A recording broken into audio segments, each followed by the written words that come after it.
সরাসরি মানুষ এই 50 বছর যে প্রশ্নটা আপনাকে করার জন্য অপেক্ষায় আছে আমি মনে করি, 75 কেন হয়েছিল স্যার? ক্লিয়ার? 75-এ তোমার কি বয়স ছিল আমি জানি না, তবে আমার জন্ম হয় নাই স্যার। হ্যাঁ, তবে 75-এ যে মুজিব 70-এর ইলেকশনের সময় 72-এর আগে, মানে 71-এর মুক্তি সংগ্রাম শুরু হওয়ার আগে ছিল, তার চরিত্র ছিল এক ভিন্ন প্রকৃতি। তিনি বাঙালি জাতীয়তাবাদের সংগ্রামে অবদান রেখেছেন, কিন্তু যখন পাকিস্তান আর্মি 25-26 রাতে মানে বাঙালিদের উপর, নিরীহ বাঙালিদের উপর শেখ সন্ত্রাসবাদ, অ্যাট্রোসিটি বলো, জেনোসাইড বলো চালালো, এবং যাতে লক্ষ লক্ষ হাজার হাজার শিশু, নারী, পুরুষ প্রাণ হারালো, ছাত্র জনতা কোনো কারণ ছাড়া। তারপর তখন সেই অবস্থায় আমাদের দেশের তথাকথিত বড় বড় জাতীয় নেতারা বিভিন্ন দলে, তাদেরকে কিন্তু কাউকে খুঁজে পাওয়া গেল না। তারা তখন তাদের নিজেদের জীবন বাঁচিয়ে যার যার মতো জায়গায় চলে গেলেন। মুজিব স্বয়ং পাকিস্তান আর্মির কাছে ধরা দিলেন এবং তাদের সাথে একটা বন্দোবস্ত করে তার পরিবারের ভরণ পোষণের দায়িত্ব আর্মির হাতে তুলে দিয়ে তিনি পাকিস্তানে পাড়ি যান। ডাক্তার কামাল হোসেনকে সঙ্গে, যিনি ছিল major via media between Mujib and the army জানতা। তখন সেই দিকহারা, দিশাহারা মানুষ বুঝতে পারছিল না বাংলাদেশে যে তারা কি করবে, তারা কোথায় যাবে, কিভাবে নিজের প্রাণ বাঁচাবে। সেই সময় চিটাগাঙ্গে থেকে ভেসে আসলো মেজর জিয়া স্বাধীনতার ডাক। আমি তখন পাকিস্তানে চাকরিরত হব। সেই ডাকে লোক, দেশের লোক একটা আলোর রশ্মি দেখলো যে হ্যাঁ, আমাদেরকে যুদ্ধের, আমাদেরকে এইভাবে মরণের হাত থেকে বাঁচার জন্য আমাদেরকে যুদ্ধ করতে হবে। Simple is that. আর সমস্ত দেশে সর্বপরিসরে লোক বিদ্রোহ, সেই মুক্তিযুদ্ধ সংগ্রামে ডাকে সাড়া দিয়ে মুক্তিযুদ্ধ গড়ে তুলবে। আমরাও এখানে বসে থাকুন না, যারা পেরেছি, যাদের সাহস ছিল, যাদের দেশপ্রেম ছিল, যারা পাকিস্তানের আর্মি জান্তাদের নির্যাতন, নিষ্পেষণ, বৈষম্যমূলক আচরণের বিরুদ্ধে জানা ছিল, তারাও সেই সংগ্রামে যোগ দেয়।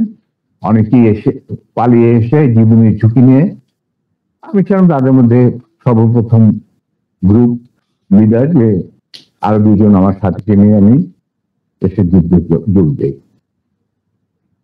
কোন বিবেকবান বাঙালি তখন যারা পাকিস্তানে চাকরি করতেন, তাদের পক্ষে নিশ্চুপ বসে থাকা সম্ভব ছিল না। তবে এটাও ঠিক, অনেকেই ঠিক বুঝতে পারছিল না যে কি হচ্ছে কি। কোনো খবর নাই, চিঠিপত্রের আদান প্রদান নাই, কোন রকম সংযোগ নাই। বিদেশি মিডিয়া, ভয়েস অফ আমেরিকা, তারপরে BBC, radio Australia, radio India, এই সমস্ত ওখান থেকে যাচ্ছি জানা যাচ্ছিল, ওটা সম্পূর্ণ বিশ্বাসযোগ্য ছিল না। তারা তাদের মতো বলতে থাকে এবং আমরা শুনতে থাকি। তাই অনেকেই ঝুঁকি নিতে রাজি ছিলেন না। আর একটা সমস্যা ছিল, অনেকেই পরিবার সহকারে থাকতেন পশ্চিম পাকিস্তান, কারণ বউ বাচ্চা নিয়ে তো আর পালিয়ে যাওয়া সম্ভব না সবার পক্ষে। কিন্তু আমি ছিলাম তখন ব্যাচেলার। আমার সাথে যে দুজন সাহসী সহযোদ্ধা চলে আসে আমার ডাকে, তারা ছিলেন কর্নেল নূর চৌধুরী, তখন লেফটেন্যান্ট নূর চৌধুরী আর লেফটেন্যান্ট মতিউর রহমান, পরে দুজনই কর্নেল এবং রাষ্ট্রপতি, একজন মানে মূল রাষ্ট্রপতি। আমরা চলে আসি, এসে মুক্তিযুদ্ধে জয়েন করি। তো আমরা তো নিজেই ছিলাম স্পেশালাইজড অফিসার। স্পেশালাইজড অফিসারের মধ্যে বোঝা যায় যে যাদের কমান্ডো ট্রেনিং থাকে, স্পেশালাইজড ওয়ারফেয়ারের উপর জ্ঞান থাকে, এবং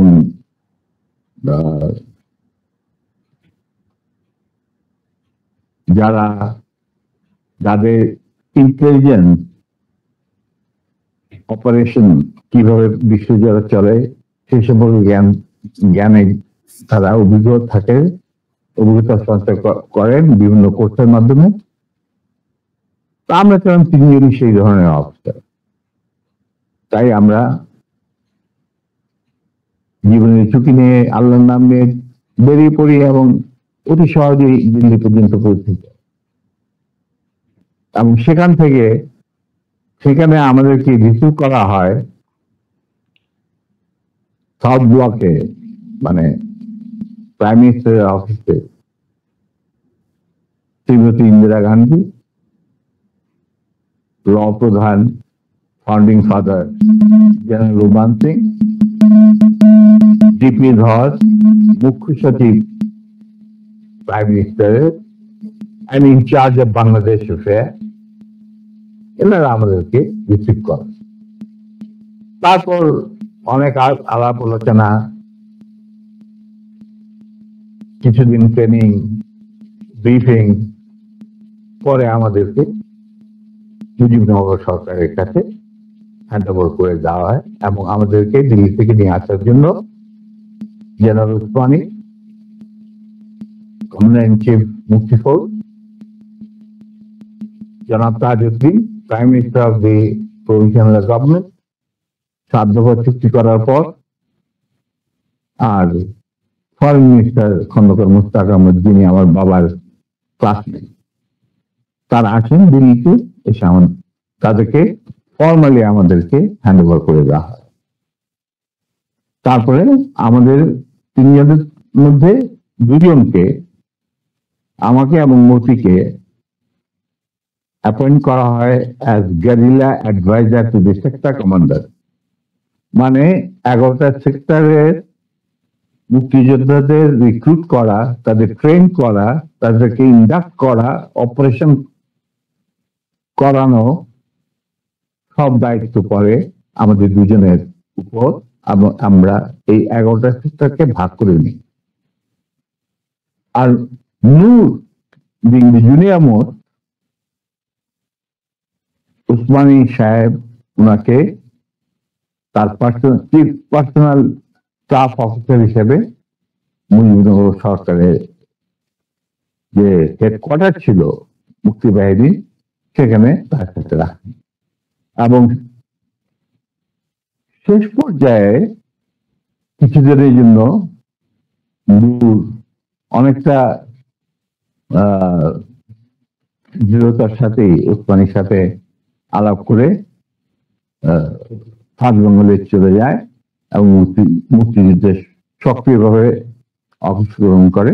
সেও আঘাতপ্রাপ্ত, মানে সেও যুদ্ধে ইনজিওর্ড হয় একটা অপারেশনে, এবং তাকে বীর বিক্রম খেতাব দেওয়া হয়। আর আমি যুদ্ধের সময় 3-4 বার আহত হয়েছে, তার একটা নিদর্শন আমার দেখো, হাতের অবস্থা এখানে সেখানে সবকিছু অর্ধেক বোধ হয় আর্টিফিশিয়ালি ক্রিয়েটেড, রিক্রিয়েটেড, যেটাকে প্লাস্টিক সার্জারি বলা হয়। But then I continue. তারপর সেনাবাহিনী গঠন করা, বাংলাদেশ মিলিটারি একাডেমি স্থাপন করা, পিটি স্কুল মানে ফিজিক্যাল ট্রেনিং স্কুল স্থাপন করা, সিলেটে ওয়েপন অ্যান্ড ট্যাকটিক্স শেখার স্কুল স্থাপন করার সব দায়িত্ব আমরা পালন করি। এর সাথে সাথে চলে রিক্রুটমেন্ট ফর আর্মি, যে 5টা ব্রিগেডের দায়িত্ব দিয়েছিল, এই ব্রিগেড 5টা এবং বিমান বাহিনী আছেন নৌবাহিনীর জন্য রিক্রুটমেন্টের ইনচার্জ ছিলেন deputy chief of staff Ziaur Rahman. যদিও তিনি সিনিয়র ছিলেন, তাকে তো বানায়নি চিফ, তাকে তো অ্যাজ এ কর্নেল বের করে দিতে কিন্তু পারেনি, আমাদের জন্যই পারে। যাই হোক, ওনার স্টাফ অফিসার হিসেবে দায়িত্ব পড়ে আমার উপর, আর আমি একাই আমার অন্যান্য সহযোদ্ধা কমান্ডারদের লিস্ট ওরা পাঠিয়ে যেত। আমি প্রায় 25,000 প্রাক্তন মুক্তিযোদ্ধা যারা আমাদের আন্ডারে চাকরি করেছে, মানে যুদ্ধ করেছে, তাদেরকে আমি আর্মিতে, এয়ারফোর্সে, মানে ডিফেন্স ফোর্সে, নেভি ইনক্লুডেড নিয়োগ রিক্রুট করি। তারপর চাকরি করতে থাকি, চাকরি চলতে থাকে। এই হচ্ছে আমাদের স্বাধীনতা সংগ্রামের ছোট্ট সিনপসিস। বলো এরপর কি, আর কি জানতে চাও?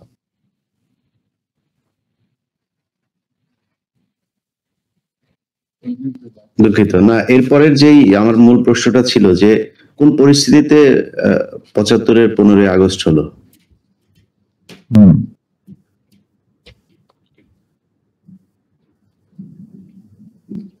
খুবই স্পর্শকাতর প্রশ্ন ইলিয়াস। নিজের বাদ্য নিজে বাজানো অনেক সময় ঠিক হয় না, কিন্তু তুমি যখন প্রশ্ন করেই বসলে স্যার, এই আমার ইউটিউব চ্যানেলে আমি আজকে প্রায় 5 বছর হলো ভিডিও লাইভ করি, প্যাকেজ দেই। সোফা আই রিমেম্বার আমার সবচেয়ে বেশি একসাথে ভিউয়ার ছিল সম্ভবত 20 বা 25,000।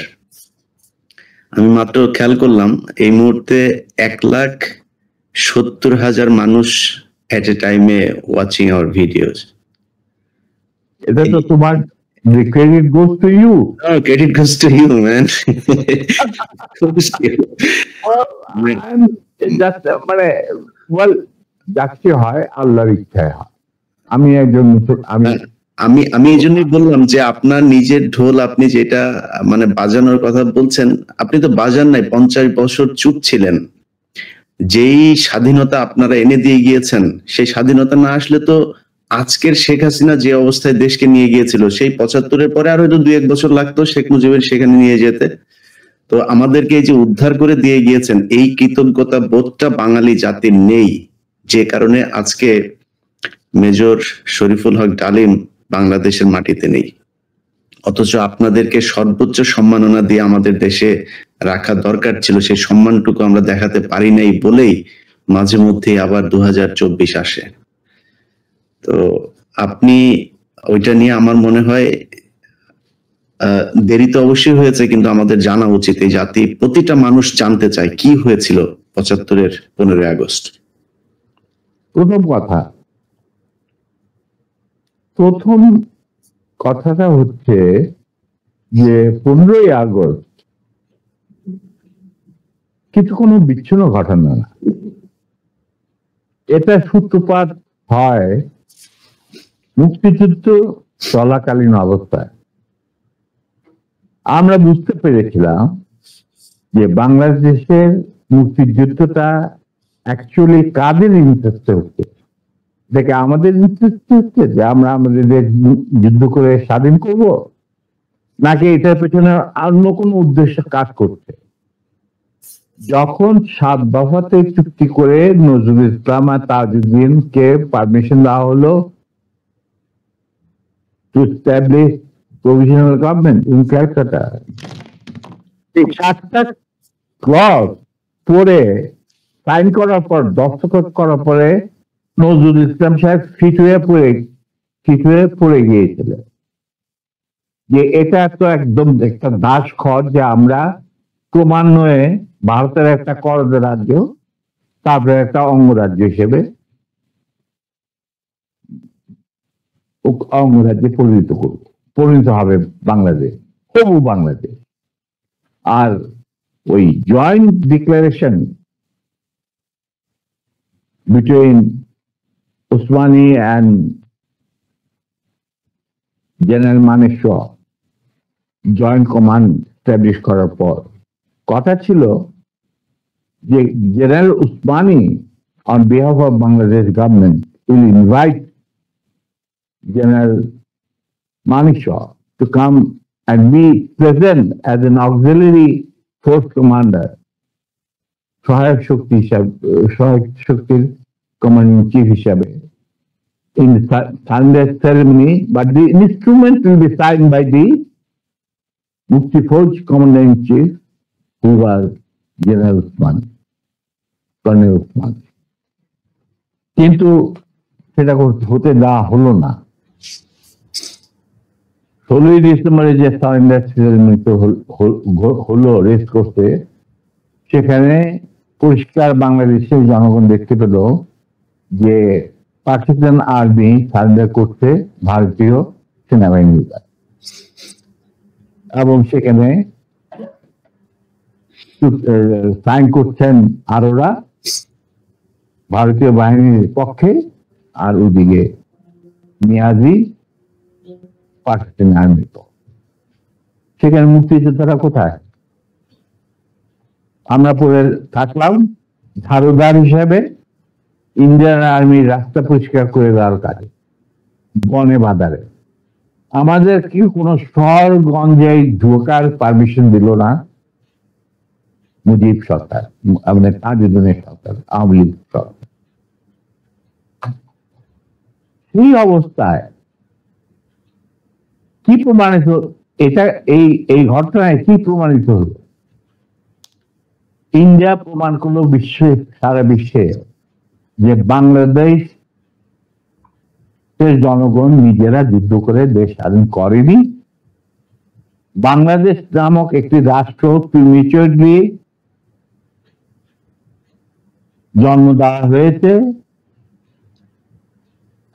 as an outcome of Indo-Pakistan war, যেখানে ইন্ডিয়া জিতেছে। এইটা হলো ইতিহাসের শুরু। তারপর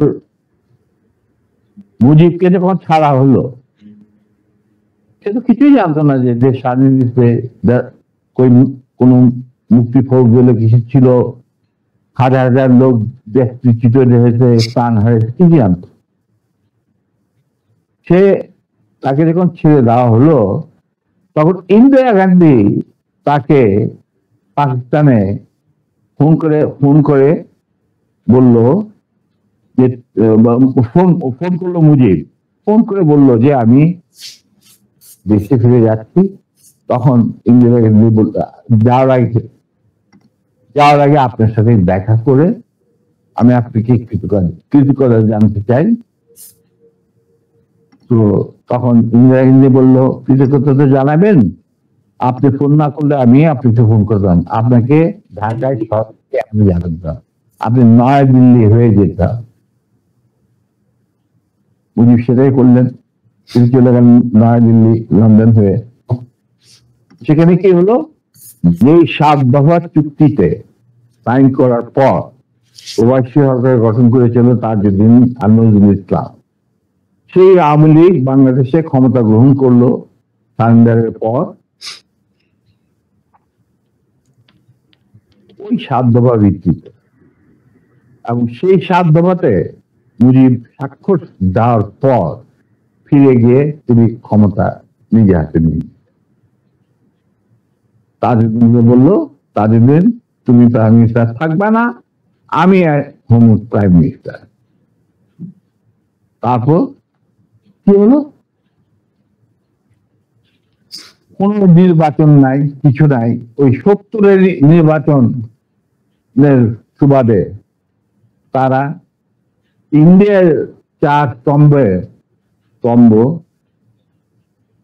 ডুপ্লিকেট বাংলাদেশে ইম্পোর্ট করে তার উপরে একটা সংগঠন বানালো, হুবহু এক।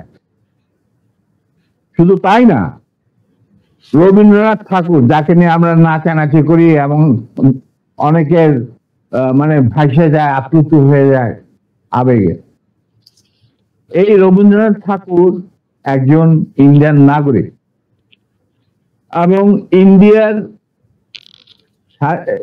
জাতীয় সঙ্গীতের রচয়িতা।